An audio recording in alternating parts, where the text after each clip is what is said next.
안녕하세요. 책방 차차 달콤 엘리입니다. 오늘은 노인과 바다라는 책을 소개해 보려고 합니다. 이음문고에서 펴낸 책으로 포켓북인데요. 표지도 완전 깔끔 그 자체고요. 화면에 보이시죠? 저는 딱 이런 스타일 너무 좋아합니다. 더군다나 이 포켓북들은요. 이게 사이즈가 106에 151mm, 두께가 20mm고요. 무게가 96g입니다. 이런 스타일의 포켓북이 좋은 게요. 평소에 출퇴근할 때 버스나 전철에서 읽기 참 좋고요. 정말 좋은 게 여행 갈 때 왜 책을 가지고 가고 싶은데 무게나 부피 때문에 결국 포기하게 될 때가 있잖아요. 저는 여행 갈 때 이런 포켓북을 두세 권 챙겨가면 너무 좋더라고요. 물론 포켓북은 가격 또한 엄청 착합니다. 노인과 바다는 미국의 소설가 어니스트 해밍웨이의 중편 소설입니다.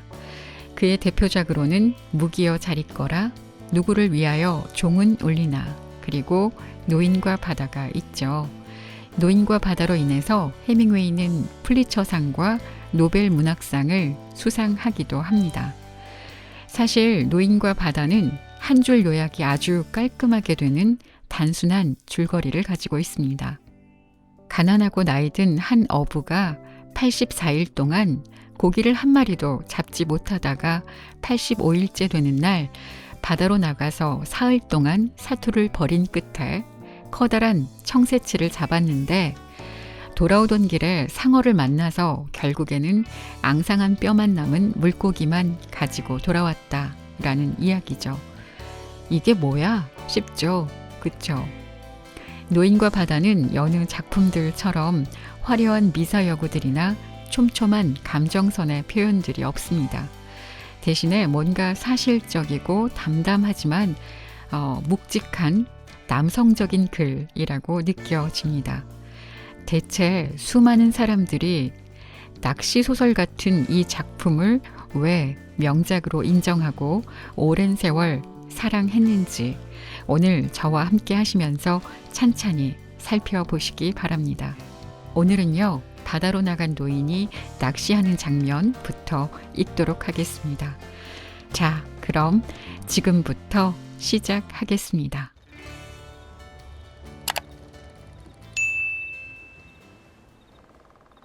어느덧 볕이 뜨거워지자 목덜미도 뜨거워졌고 노를 젓는데 등줄기를 타고 땀이 주르르 흘러내렸다. 배는 그냥 해류에 맡기고 눈 좀 붙일까? 발가락에 낚싯줄을 묶고 자면 입질이 올 때 금방 깰 수 있을 거야. 그건 그렇고 오늘로 85일째네. 고기가 많이 잡혀야 할 텐데. 노인이 이런 생각을 하며 낚싯줄을 살폈다. 바로 그때였다. 튀어나와 있던 막대치 하나가 갑자기 물속으로 쑥 들어갔다. 왔구나, 왔어. 노인은 배에 부딪히지 않도록 노를 노자리에 살살 걸었다. 그런 다음 손을 뻗어 오른손 엄지와 검지로 낚싯줄을 조심스레 잡았다. 당김이라든가 무게가 전혀 느껴지지 않았다. 그래서 노인은 줄을 살짝 쥐었다. 그러자 다시 입질이 왔다. 이번에는 왠지 주저하며 잡아당기는 느낌이랄까? 강하거나 묵직한 느낌은 없었다. 노인은 어떤 상황인지 정확하게 간파했다. 180m 아래에서 청새치가 새끼 다랑어 대가리 쪽에 튀어나온 낚싯바늘의 끝과 구비를 감싼 정어리를 건드리고 있다는 얘기다. 노인은 낚싯줄을 조심스레 잡고 왼손으로 막대치에서 줄을 살살 풀었다. 이제 손가락 사이로 낚싯줄이 슬슬 풀려나갈 테니 녀석은 어떤 당김도 느끼지 못하리라. 이렇게 먼 바다인데다 9월이니까 분명 큰 녀석일 거야. 노인은 생각했다. 고기야, 미끼 좀 물어라. 어서. 제발 좀 물어. 얼마나 싱싱하다고. 넌 200m 아래 어두컴컴하고 차가운 물 속에 있잖아. 어두운 바닷속 한번 돌고 와서 다시 먹어보렴. 노인은 미미하게나마 약한 입질을 느꼈다. 그 다음에는 좀 더 센 입질이 왔다. 낚시바늘에서 정어리 대가리를 빼내기가 쉽지 않은 모양이었다. 얼마 뒤 고기는 잠잠해졌다. 노인은 소리 높여 외쳤다. 자, 한 바퀴 더 돌고 와. 냄새도 한번 맡아보렴. 먹음직스럽지 않니? 이제 맛있게 먹어봐. 그 다음은 다랑어야. 살도 탄탄하고 신선한 데다 맛도 끝내준다니까. 고기야, 주저하지 말고 어서 물어. 노인은 손가락으로 낚싯줄을 잡은 채 주시하며 기다렸다. 행여나 물고기가 위쪽이나 아래쪽으로 움직일세라 다른 낚싯줄들도 번갈아가며 살폈다. 그런데 그때 아까와 같은 약한 입질이 다시 느껴졌다. 분명히 물 거야. 신이시여, 미끼를 물게 도와주소서. 노인이 큰 소리로 외쳤다. 그러나 고기는 끝내 미끼를 물지 않았다. 달아나 버렸는지 노인은 아무것도 느낄 수 없었다. 가버렸을 리 없어. 절대 그럴 리 없다고. 한 바퀴 도는 중일 거야. 어쩌면 전에 낚싯줄에 걸린 적이 있어서 뭔가 기억난 건지도 몰라. 그 순간 낚싯줄에서 가벼운 입질이 느껴졌다. 노인의 얼굴에 미소가 번졌다. 돌고 오느라 그랬구나. 이제 미끼를 물 차례야. 노인이 고기의 가벼운 입질에 기분이 들떠 있을 때 갑자기 상당히 묵직하고 센 느낌이 왔다. 녀석이 걸려든 것이다. 노인은 낚싯줄이 아래로 슬슬 풀려가게 놔둔 채 예비 낚싯줄 뭉치 하나를 풀었다. 낚싯줄이 손가락 사이로 미끄러지듯 풀려나갈 때 노인은 손가락에 거의 힘을 안 주고 있었지만 묵직한 무게감은 여전히 느낄 수 있었다. 요놈 대단하네.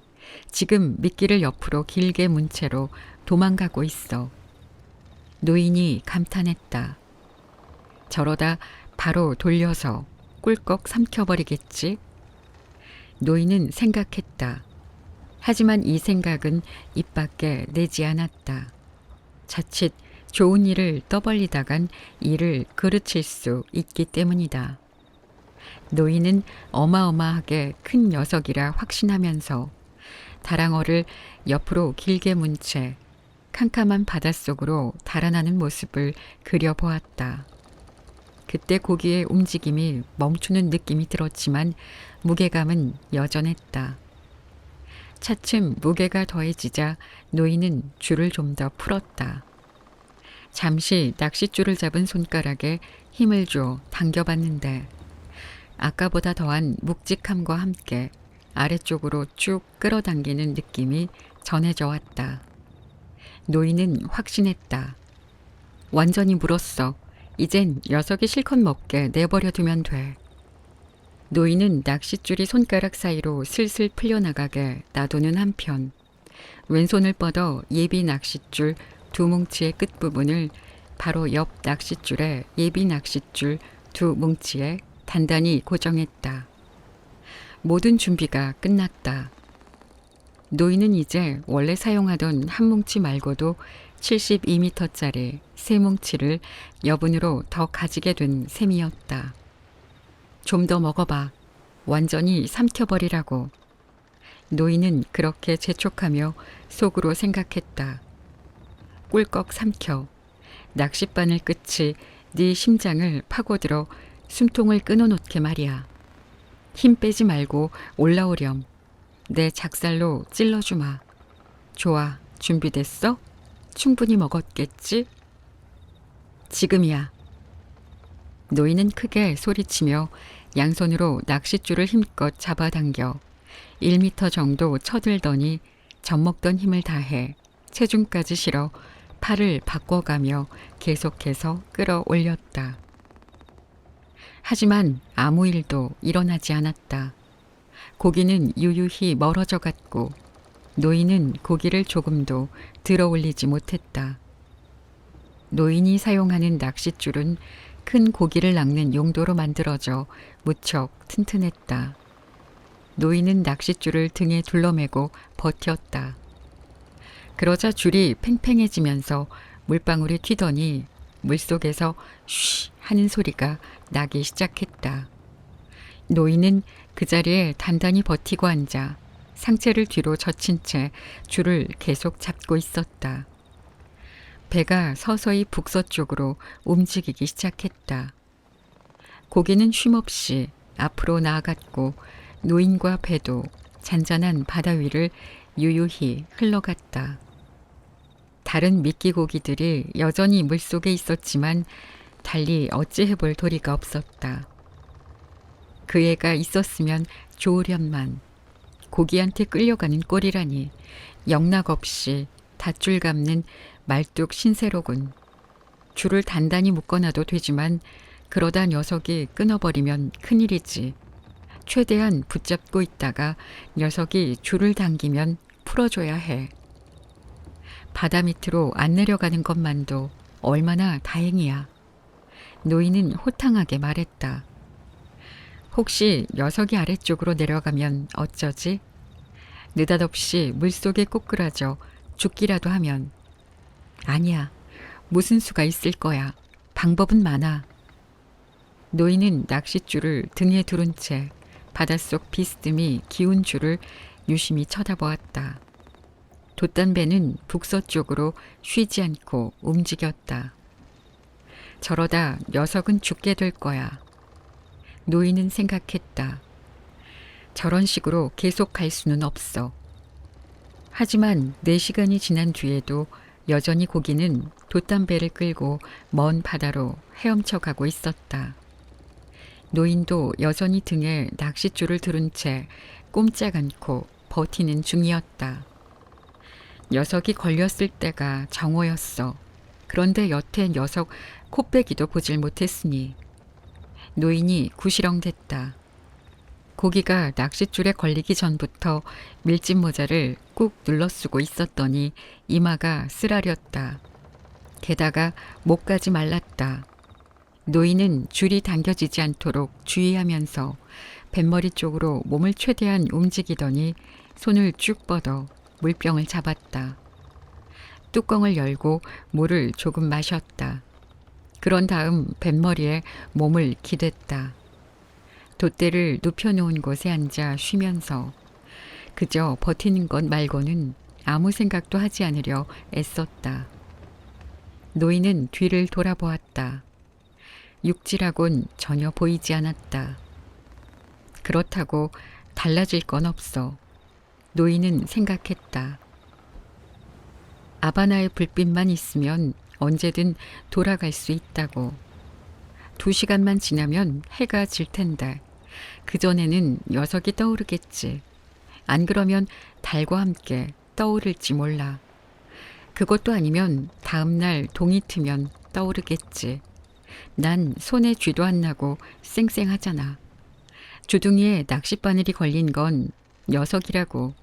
그런데도 저렇게 끌어당기는 걸 보면 정말 대단해.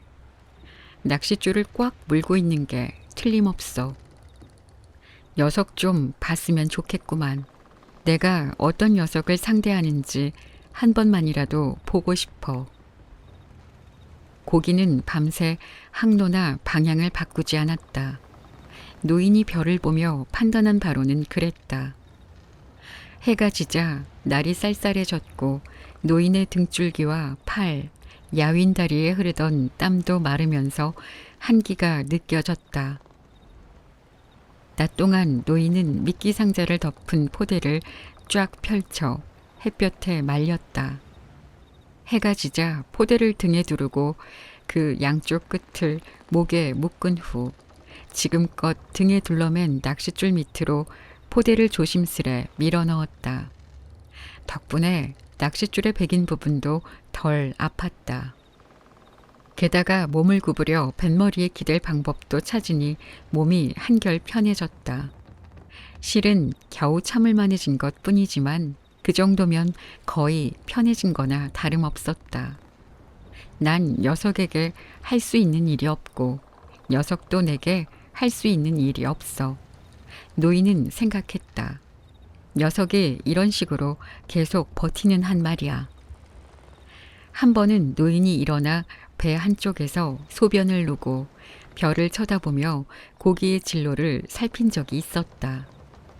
어깨를 타고 물속으로 쭉 뻗어내려간 낚싯줄 모양새가 마치 한 줄기 인광띠 같았다.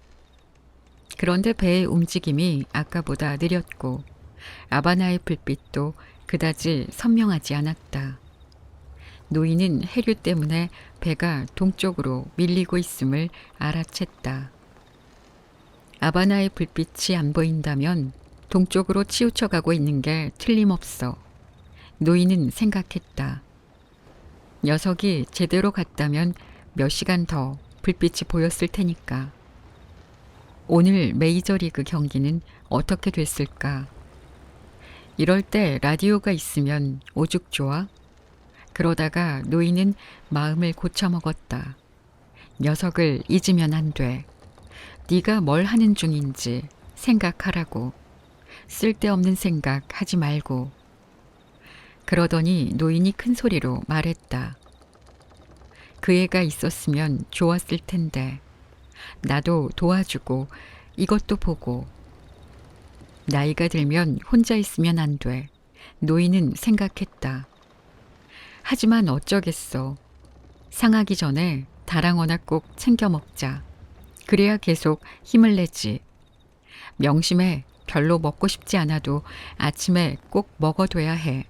잊지 마. 밤사이 돌고래 2마리가 배 주위에 다가왔고 녀석들이 몸을 흔들며 물을 내뿜는 소리가 들렸다. 노인은 수놈이 물을 내뿜는 소리와 암놈이 한숨 짓는 소리를 구분할 줄 알았다. 녀석들 보기 좋구나. 신나게 놀고 장난도 치고 사랑도 나누고. 날치처럼 우리 형제들이지. 말이 끝나는 순간 노인은 낚싯바늘에 걸린 큰 고기가 애처롭게 느껴졌다. 멋지면서도 참 희한한 녀석이야. 노인은 생각했다.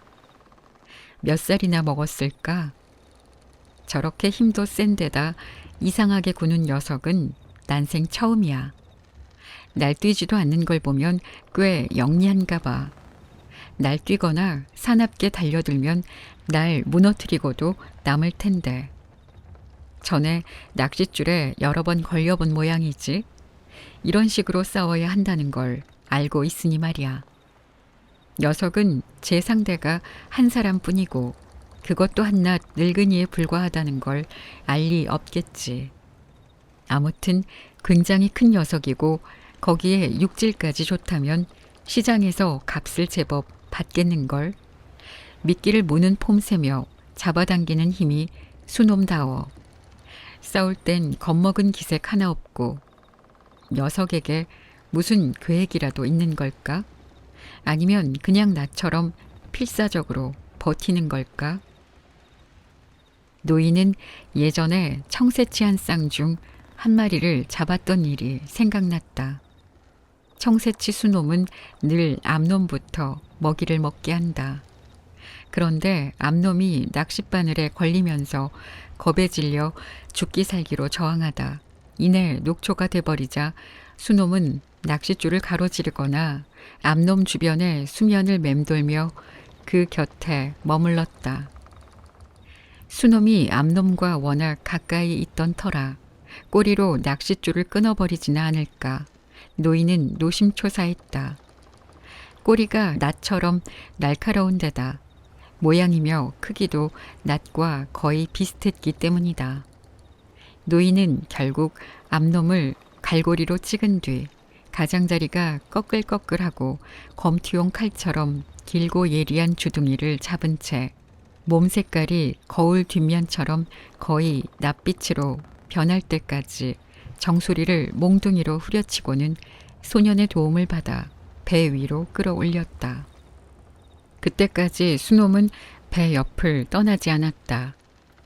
그러다가 노인이 낚싯줄을 치우고 작사를 준비하자 수놈은 암놈을 마지막으로 보려는 듯 배 뒤쪽에서 하늘 높이 솟구쳐 오르더니 연보랏빛 가슴 지느러미를 날개처럼 활짝 펴 연보라색 굵은 줄무늬를 고스란히 드러내고는 물속으로 멀리 멀리 사라져갔다. 멋진 놈이었어.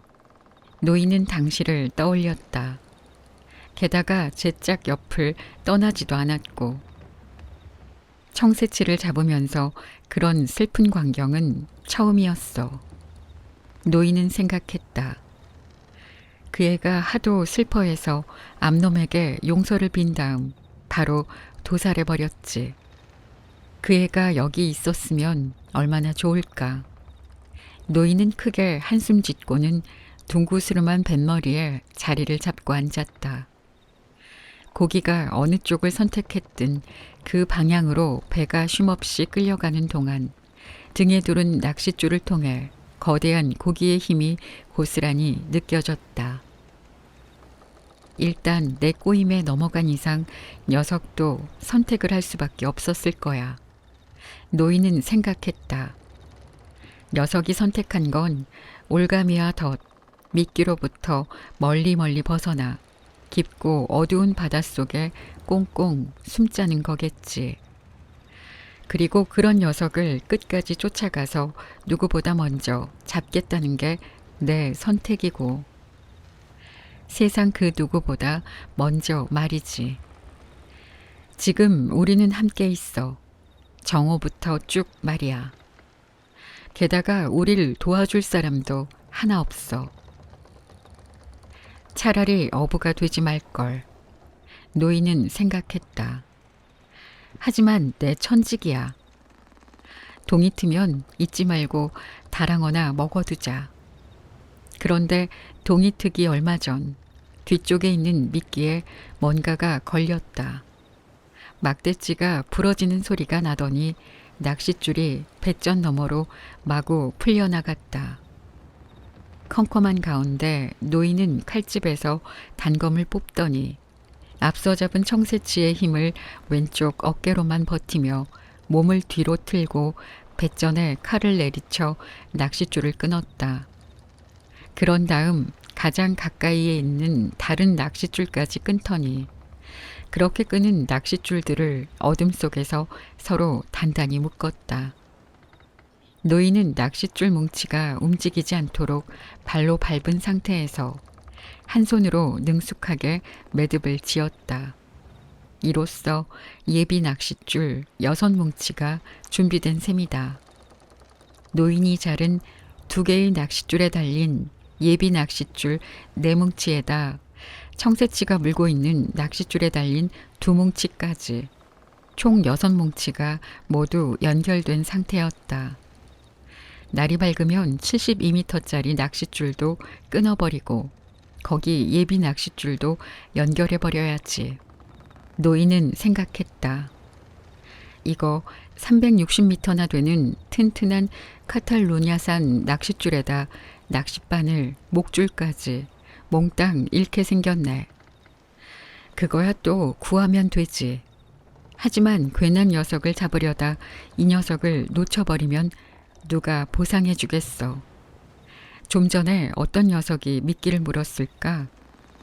청새치나 황새치? 아니면 상어였을지도 몰라. 느낄 새조차 없었어. 잽싸게 끊어버려야 했으니까. 그러다 노인은 큰 소리로 말했다. 그 애가 있었으면 좋았을 텐데. 하지만 그 앤 여기 없어. 노인은 생각했다. 너 혼자뿐이라고. 캄캄하든 아니든. 이제 마지막 남은 낚싯줄을 자르고 예비 낚싯줄 2뭉치도 마저 연결하는 게 좋겠어. 노인은 그렇게 했다. 어두운 곳에서 그런 일을 하기란 쉽지 않았다. 게다가 물고기가 갑자기 요동치는 바람에 바닥에 엎어지면서 눈밑이 긁히고 말았다. 피가 뺨으로 조금 흘렀지만 턱에 이르기 전에 말라붙었다. 노인은 뱃머리 쪽으로 돌아가서 나무 상판에 몸을 기댔다. 등에 걸친 포대를 바로잡고 낚싯줄이 어깨의 다른 부분을 지나도록 조심스레 옆으로 옮긴 다음 어깨에 단단히 고정시켜 고기가 끌어당기는 힘을 유심히 느껴보았다. 그러면서 한 손을 물속에 집어넣어 배의 이동 속도를 느꼈다. 녀석, 왜 그렇게 요동을 친 거지? 노인은 생각했다. 그 큰 언덕 같은 등에 목줄이 스친 게 분명해. 그래도 내 등만큼 심하게 아프진 않을걸? 아무리 대단한 놈이라도 이 배를 계속 끌고 가진 못할 거야. 이제 문제될 만한 건 죄다 치웠고 여분의 낚싯줄도 넉넉해. 더 바랄 게 없어. 고기야, 죽을 때까지 너와 함께 할 거다. 노인은 큰 소리로 다정하게 말했다. 녀석도 나와 함께 하겠지.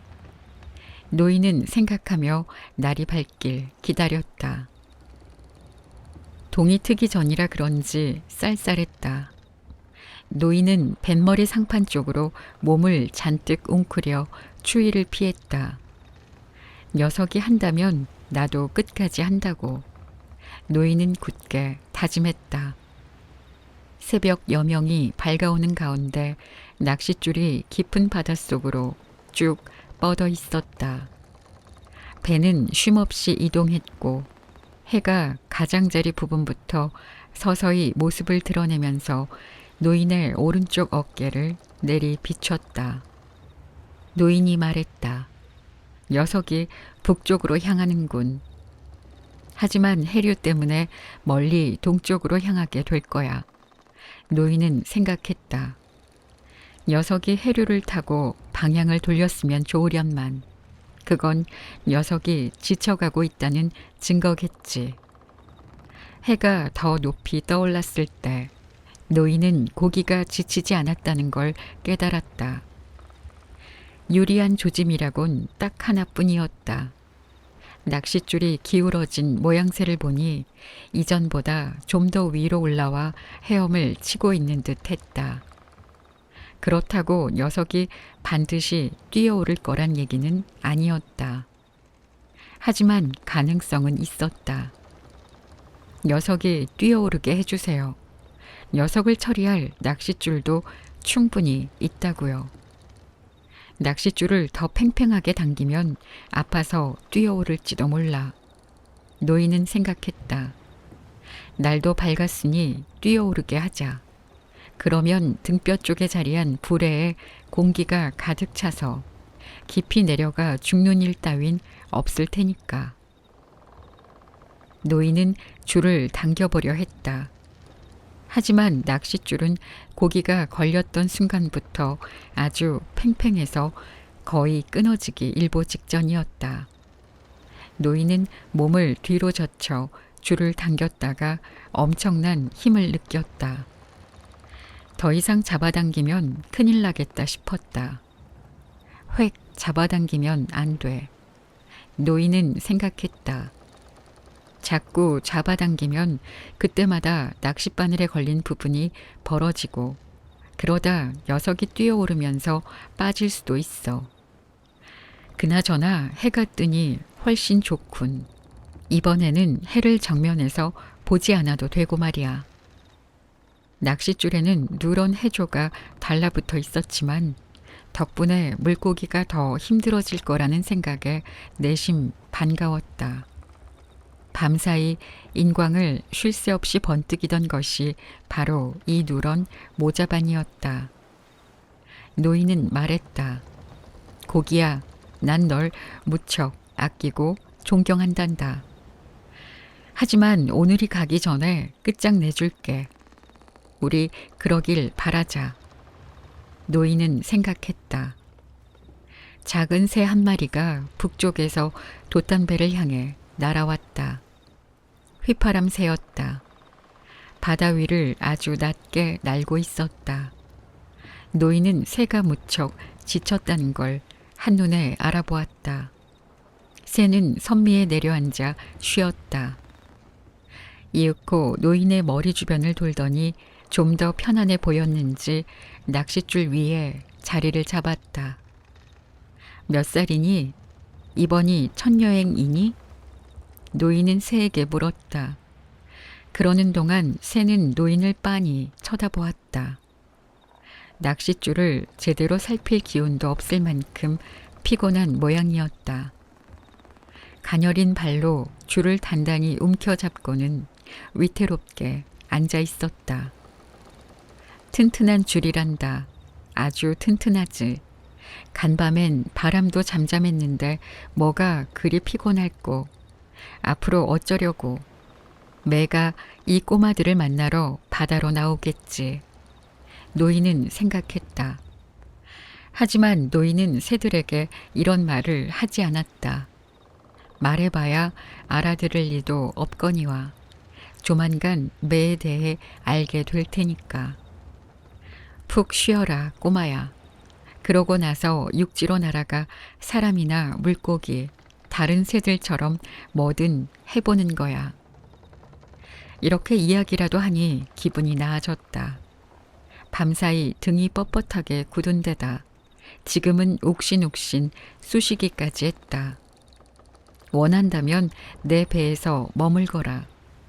돛을 올리고 살랑살랑 부는 바람을 타고 육지까지 데려다 주지 못해 미안하구나. 상대하는 친구가 있어서 말이야. 노인이 말했다.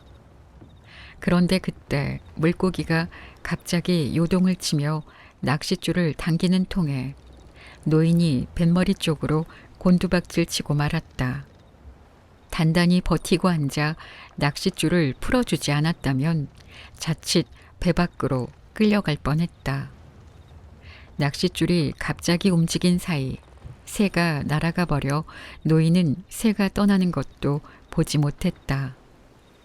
오른손으로 낚싯줄을 조심스레 만지던 노인은 손에서 피가 나는 걸 발견했다. 뭔가가 녀석을 아프게 했나 보군. 노인은 고기의 방향을 바꿀 수 있는지 살펴보려고 낚싯줄을 잡아당겼다. 하지만 금방이라도 끊어질 것만 같았다. 노인은 팽팽해진 낚싯줄을 그냥 잡은 채로 꿋꿋하게 버텼다. 이제 너도 아프지? 고기야, 나도 그렇단다. 노인은 말동무로 마음에 들었는지 주변을 두리번거리며 새를 찾았다. 하지만 새는 가고 없었다. 별로 쉬지도 못하고 갔네. 노인은 생각했다. 해안에 다다를 때까지 가는 길이 꽤 험난할 텐데. 그나저나 고기가 한번 당겼다고 상처까지 입다니 점점 멍청해지나 봐. 아니면 꼬마 새한테 정신이 팔려서 그랬나? 이제 정신 바짝 차려야겠어. 기운 빠지지 않게 다랑어도 먹어둬야지. 노인은 소리내어 말했다. 그 애가 여기 있었으면 얼마나 좋을까. 소금도 있었으면. 노인은 묵직한 낚싯줄을 왼쪽 어깨로 옮긴 다음 조심스레 무릎을 굽히더니 바닷물에 손을 푹 담갔다. 손을 씻는 동안 피가 흘러나와 길게 꼬리를 그리며 사라졌다. 노인은 그 모습과 배가 이동할 때 끊임없이 손에 부딪히는 물살의 움직임을 유심히 바라보며 말했다. 녀석이 많이 느려졌어. 노인은 짠 바닷물에 손을 좀 더 담그고 싶었지만 고기가 갑자기 또 요동칠까봐 이내 몸을 일으키고는 단단히 버티고 앉았다. 그리고 손을 들어 햇볕에 쪼였다. 낚싯줄에 쓸리면서 살갗이 벗겨진 것뿐이지만 자주 사용하는 부위였다. 이 일이 끝날 때까지 노인에게는 손이 꼭 필요했고 시작도 하기 전부터 다치고 싶지 않았다. 손을 다 말린 노인은 말했다. 이제 새끼 다랑어를 먹어볼까? 녀석을 갈고리로 끌어당겨 여기서 편안하게 먹어야지. 노인은 무릎을 굽혀 선미 아래에 있는 다랑어를 갈고리로 꺼내 둘둘 말아둔 낚싯줄을 피해가며 자기 쪽으로 끌어당겼다. 왼쪽 어깨로 낚싯줄을 받치고 왼손과 왼팔로 버티며 다랑어에서 갈고리를 빼내 도로 제자리에 두었다. 노인은 한쪽 무릎으로 다랑어를 누르더니 대가리에서부터 꼬리까지 불구스름한 살을 길게 저몄다. 쐐기 모양의 기다란 살조각이었다. 노인은 그것들을 등뼈 근처에서 배 가장자리까지 아래로 잘랐다. 그렇게 6조각으로 잘라 뱃머리 상판에 펼쳐놓은 뒤 칼을 바지에 쓱쓱 문지르더니 다랑어 사체 꼬리를 들어 배 밖으로 던져버렸다. 하나 다 못 먹을 것 같은데. 노인은 칼로 살점 하나를 잘라 나누었다. 낚싯줄을 당기는 힘이 여전히 강하다고 느끼는 와중에 왼손에 쥐가 났다.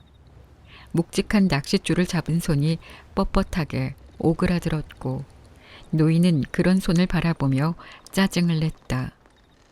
무슨 놈의 손이 이 모양이야. 쥐가 날 테면 나보라지. 어디 잔뜩 오므려 보시라고. 그래봐야 아무 소용 없을걸. 노인은 짙은 바닷속에 비스듬히 드리워진 낚싯줄을 바라보며 생각했다. 자, 이제 먹어볼까? 그럼 손에 힘이 생길 거야.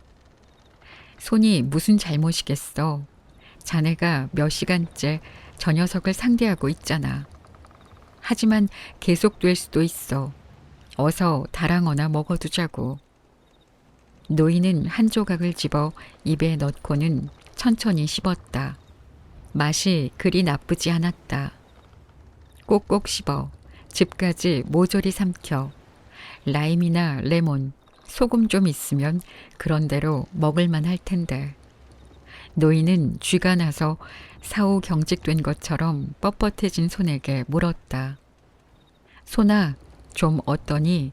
널 위해 좀 더 먹을게.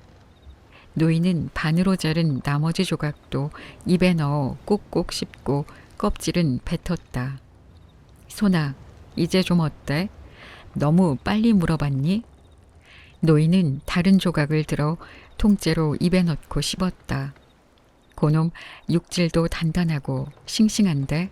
노인은 생각했다. 만세기 대신 녀석을 잡아 다행이야. 만세기는 너무 들큼해. 하지만 이놈은 들큼하지도 않고 영양까지 풍부하다니까. 그래도 먹질 못하면 아무 소용없지. 소금 좀 있으면 좋겠구먼. 그리고 고기를 남기면 볕에 썩거나 말라버릴지도 몰라. 그러니 배가 안 고파도 마저 먹어두는 편이 낫겠어. 물고기 녀석 시종일관 침착하군. 전부 먹어둬야지. 그럼 준비 끝? 조금만 참자. 손아, 널 위해 이렇게 먹고 있잖니. 고기한테도 먹이를 줬으면 좋을 텐데. 노인은 생각했다. 내 형제나 마찬가지니까. 하지만 난 녀석을 죽여야 하고 그러려면 힘을 내야 해. 노인은 쐐기 모양의 살점을 천천히 꼭꼭 씹어 전부 먹어치웠다. 노인은 몸을 똑바로 펴고는 바지에 손을 닦았다. 자, 손아, 이제 낚싯줄을 놔도 돼. 네가 이런 바보 같은 짓을 그만둘 때까지 오른팔로만 녀석을 상대해주마. 노인은 왼손으로 잡고 있던 묵직한 낚싯줄을 왼발로 밟더니 몸을 뒤로 젖히며 등으로 낚싯줄을 지탱했다. 하나님, 쥐가 풀리게 도와주세요. 녀석이 어떻게 나올지 모른다고요. 노인은 기도했다. 한데 녀석이 조용하네. 노인은 생각했다. 계획대로 착착 진행되고 있나 보군. 그 계획이란 게 뭘까? 그럼 내 계획은? 무지 큰 녀석이니 움직이는 거 보면서 그때그때 처리해야지. 녀석이 뛰어오르기만 하면 죽일 수 있는데 밑에서 계속 버티겠지? 그럼 뭐 나도 녀석과 같이 영원히 버티는 수밖에. 노인은 쥐가 난 손을 바지에 문지르며 손가락을 살살 달래려고 애썼다. 하지만 손은 펴지지 않았다. 햇볕을 쬐면 펴지려나? 싱싱한 날고기가 소화되면 펴지려나? 꼭 필요한 상황이 오면 무슨 짓을 해서라도 펴고 말 거야. 하지만 지금은 억지로 펴고 싶지 않아. 스스로 펴져서 원래대로 돌아올 때까지 놔둬보자. 어쨌든 밤사이 여러 줄을 끊고 풀고 하느라 손에 무리가 간 거니까. 노인은 바다를 둘러보다 문득 외로움이 북받쳐 올랐다. 하지만 깊고 어두운 바닷속에서 영롱하게 빛나는 무지갯빛과 앞으로 쭉 뻗어나갈 낚싯줄. 잔잔하지만 신비롭게 너울대는 파도가 눈에 들어왔다. 무역풍이 불면서 구름까지 뭉게뭉게 모여들고 저 앞쪽 바다 위에서 청동오리떼가 하늘을 배경 삼아 선명하게 대형을 이뤘다가 흩어지고 다시 이루었다. 그 모습을 보며 바다에서는 누구도 혼자가 아니라는 사실을 노인은 깨달았다. 어떤 사람들은 작은 배를 타고 육지가 안 보이는 곳까지 나가는 걸 무척 두려워한다. 날씨가 갑자기 나빠지는 시기에는 이들이 옳다는 걸 노인도 인정한다. 사실 지금은 허리케인이 몰려오는 계절이다. 하지만 허리케인이 오지 않으면 1년 중 이때만큼 날씨가 좋은 시기도 없다. 바다에 있다 보면 허리케인이 발생하기 며칠 전부터 하늘에 조짐이 보이지. 노인은 생각했다. 하지만 육지에선 허리케인을 알아차리지 못해. 뭘 살펴봐야 하는지 모르거든. 육지에서도 구름 모양이 분명 달라지긴 할 텐데. 아무튼 지금 우리에게 다가오는 허리케인은 없어. 노인은 하늘을 쳐다보았다. 아이스크림을 쌓아 올린 듯 새하얀 뭉게구름이 탐스럽게 피어올랐고 그 위로 옅은 새털구름이 드높은 9월 하늘을 살포시 감쌌다. 노인은 말했다. 약한 무역풍이군. 고기야, 너보단 나한테 유리한 날씨구나. 왼손에 난 쥐는 여전했지만 노인은 천천히 손을 풀어주고 있었다. 쥐가 나는 건 질색이야. 노인은 생각했다. 그건 제 몸에게 배신당하는 꼴이라고. 푸토마인 중독으로 설사나 구토를 하는 건 남에게 창피한 일이야. 하지만 쥐가 나는 건 스스로에게 창피한 일이지. 특히 혼자 있을 때는 더더욱. 노인은 쥐가 스페인어로 칼람브레라는 걸 떠올렸다. 그 애가 여기 있다면 손도 주물러주고 팔뚝 아래까지 시원하게 풀어줄 텐데. 노인은 생각했다. 하지만 곧 풀릴 거야. 그때였다.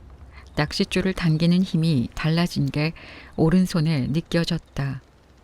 곧이어 노인은 물속에 들이운 낚싯줄의 기울기가 변한 걸 눈치챘다. 몸을 뒤로 젖혀 줄을 지탱하면서 왼손을 허벅지에 세게 내리치는데 낚싯줄이 천천히 떠오르는 게 보였다. 놈이 올라오고 있어. 손아, 돌아와. 제발, 어서. 노인은 간절히 애원했다. 낚싯줄이 서서히 떠올랐다. 그러다가 배 앞쪽 수면이 불룩해지더니 드디어 고기가 모습을 드러냈다. 끝도 없이 떠오르는 고기의 양옆으로 물이 쏟아져 내렸다. 햇빛을 받아 눈부시게 빛났고 대가리와 등은 불구스름하고 옆구리의 굵직한 줄무늬는 연보랏빛을 띄었다. 날카로운 주둥이는 길이가 야구 방망이만 했고 검투사용 칼처럼 가늘고 뾰족했다. 드디어 몸 전체가 수면 위로 떠오르는가 싶더니 잠수부처럼 다시 물속으로 미끄러지듯 들어갔다. 거대한 낫 같은 꼬리가 가라앉으면서 낚싯줄이 빠르게 풀려나가기 시작했다. 노인은 말했다. 이 배보다 60cm는 더 길겠어. 낚싯줄은 빠르지만 일정하게 풀려나갔고 고기는 전혀 허둥대지 않았다. 노인은 양손으로 끊어지지 않을 정도로만 낚싯줄을 당기려고 노력했다. 계속 잡아당겨 물고기의 속도를 늦추지 못하면 고기가 낚싯줄을 죄다 끌고 나가 결국에는 끊어버릴 수도 있다는 걸 노인은 알고 있었다. 덩치가 어마어마한 녀석이니 일단 기선을 제압해야 해. 노인은 생각했다.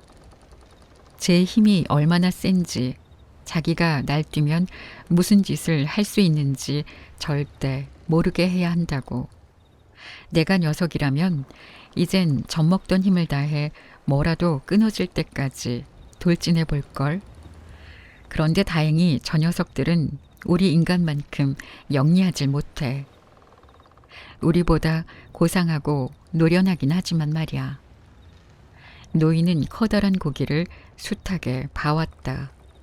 무게가 무려 500kg 가까이 나가는 고기도 많이 봤고 살면서 그만한 크기의 고기도 2번이나 잡아봤다. 하지만 이제 노인은 육지도 보이지 않는 곳에서 듣도 보도 못한 어마어마한 고기를 홀로 상대하고 있었다. 게다가 왼손은 여전히 움켜진 독수리 발톱처럼 잔뜩 오그라들어 있었다. 쥐는 풀릴 거야. 노인은 생각했다. 아무렴 곧 풀려서 오른손을 도와줄 거야. 지금 형제나 다름없는 녀석들이 3놈 있어. 저 물고기와 내 2손. 그러니 반드시 풀릴 거야. 쥐가 안 풀리면 손으로서 부끄러운 일이야. 고기는 다시 원래 속도를 유지하며 천천히 나아갔다. 그나저나 녀석이 왜 그렇게 뛰어올랐지? 마치 자기가 얼마나 큰지 보여주려는 것 같았어.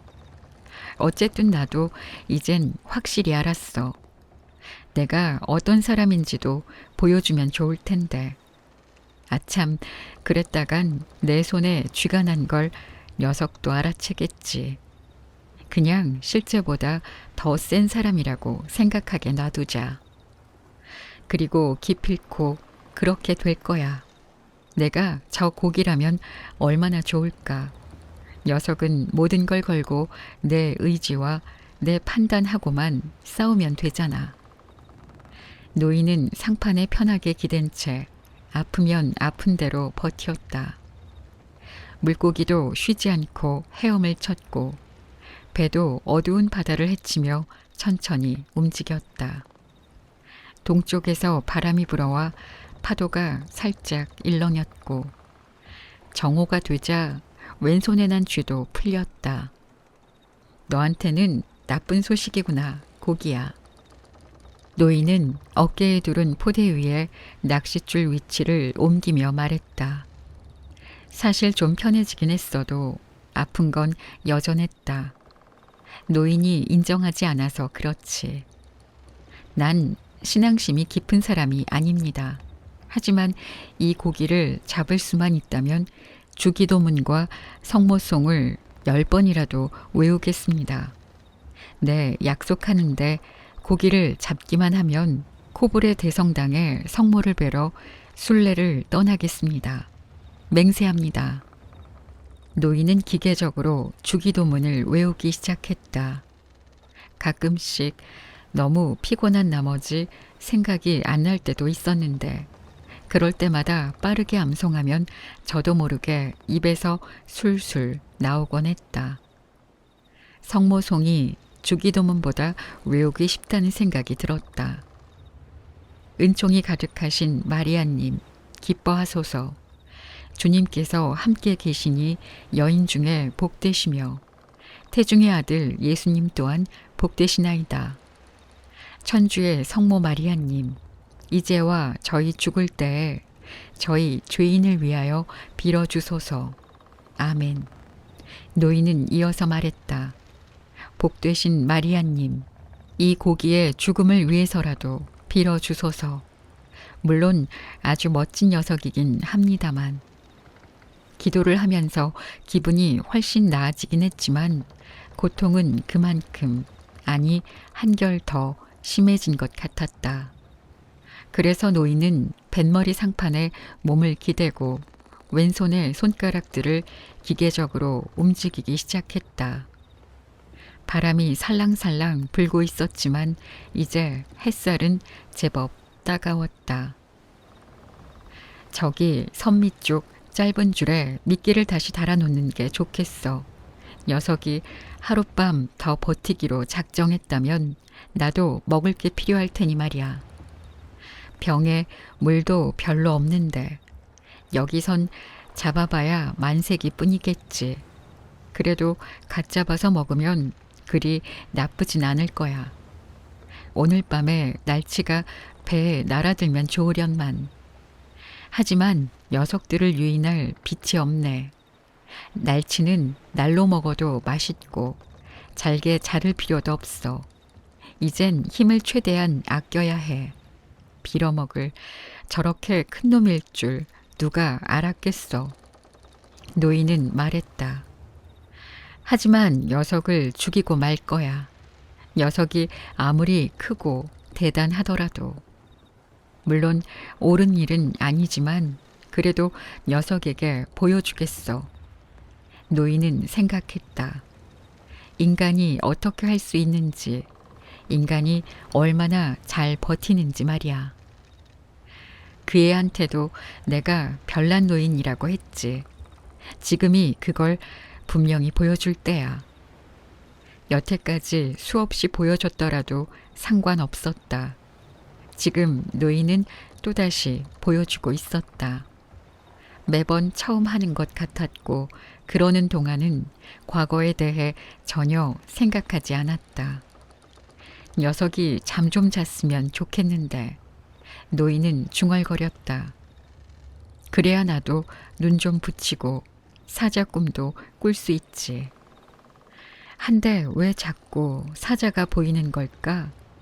이 늙은이야, 생각일랑 집어치워. 이제 상판에 편히 기대고 아무 생각도 하지 마. 녀석이 배를 끌고 있잖아. 되도록 움직이지 말게. 시간은 어느덧 오후로 접어들었고 배는 여전히 흔들림 없이 천천히 흘러갔다.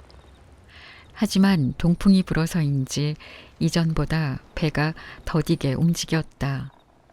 노인은 작게 일렁이는 바다에 얌전히 몸을 맡겼고 등에 둘러맨 낚싯줄도 아프긴 했지만 한결 견딜만 했다. 오후쯤에 한번 낚싯줄이 다시 요동치기 시작했다. 하지만 고기는 약간 떠오른 상태로 계속해서 헤엄을 쳤다. 태양이 노인의 왼팔과 어깨, 등을 비추고 있었다. 그래서 고기가 북동쪽으로 향한다는 걸 노인은 알아챘다.